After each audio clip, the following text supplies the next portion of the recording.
If I wanted America to fail, to follow, not lead, to suffer, not prosper, to despair, not dream, I'd start with energy. I'd cut off America's supply of cheap, abundant energy. I couldn't take it by force, so I'd make Americans feel guilty about using the energy that heats their homes, fuels their cars, runs their businesses, and powers their economy. I'd make cheap energy expensive, so that expensive energy would seem cheap.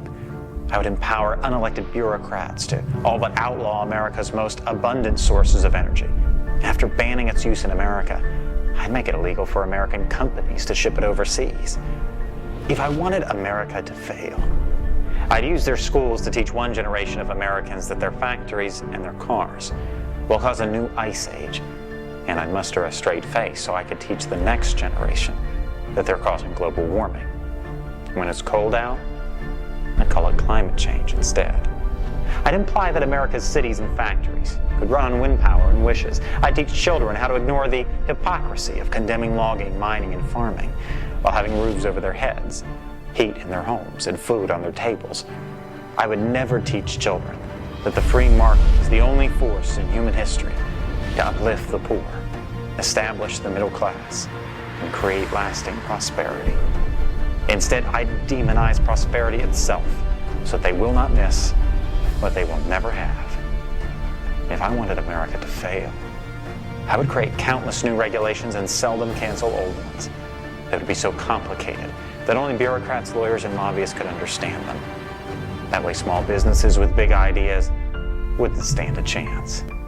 And I would never have to worry about another Thomas Edison, Henry Ford, or Steve Jobs. I would ridicule as flat earthers those who urge them to lower energy costs by increasing supply. And when the evangelists of common sense try to remind people about the laws of supply and demand, I'd enlist the sympathetic media to drown them out. If I wanted America to fail, I would empower unaccountable bureaucracy seated in a distant capital to bully Americans out of their dreams and their property rights. I'd send federal agents to raid guitar factories for using the wrong kind of wood. I'd force homeowners to tear down their own homes built on their own land. I'd make it almost impossible for farmers to farm, miners to mine, loggers to log, and builders to build. Because I don't believe in free markets, I'd invent false ones.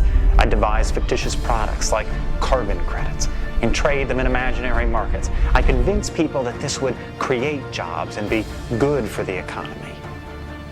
If I wanted America to fail, for every concern I'd invent a crisis, and for every crisis I'd invent the cause, like shutting down entire industries and killing tens of thousands of jobs in the name of saving spotted owls. And when everyone learned the stunning irony that the owls were victims of their larger cousins and not people, it would already be decades too late.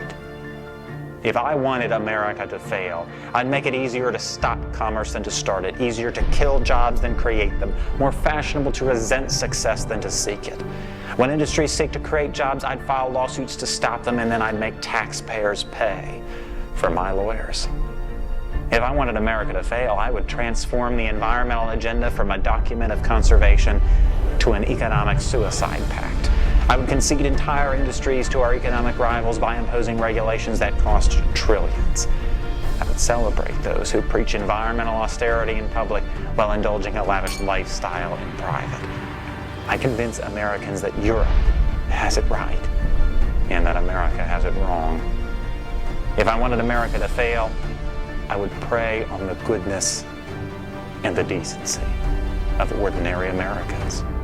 I would only need to convince them that all of this is for the greater good.